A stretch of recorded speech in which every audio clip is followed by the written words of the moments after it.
Platelets जो हमारे खून को, जब हमारा कट लग जाता है, कहीं से ब्लीडिंग शुरू हो जाती है, वो खून रुकने में मदद देते हैं।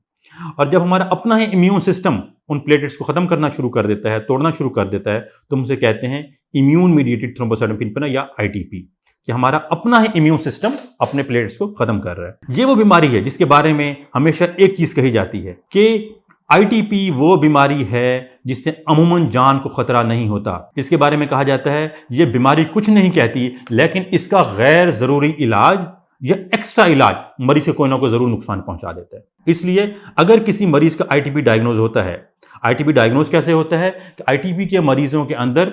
प्लेटलेट्स बहुत हद तक कम हो जाते हैं, जिसकी वजह से जिस्म में नील धब्बे पड़ सकते हैं, छोटी मोटी कहीं से ब्लीडिंग हो सकती है। अमूमन ये बहुत छोटे बच्चों में नहीं होता,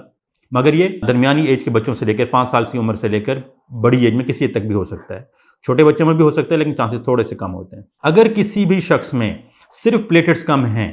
अदरवाइज हमारा वो इंसान, बच्चा या बड़ा बिल्कुल नॉर्मल है, उसे कोई बुखार नहीं है, कोई खांसी नहीं है, कोई जिस्म पे गिल्टियां नहीं बन रही, जिगरतीली नहीं बढ़े हुए, अदरवाइज वो बिल्कुल एक्टिव है, मगर सिर्फ प्लेटलेट्स कम हैं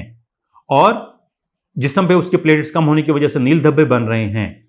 तो हम उसे डायग्नोसिस एक्सक्लूजन बनाकर हम कहते हैं this is ITP, immune thrombocytopenic परंपरा। जब हमें एक शुबा होता है कि आईटीपी है किसी मरीज को और इसके जिस्म में नील धब्बे बन रहे हैं और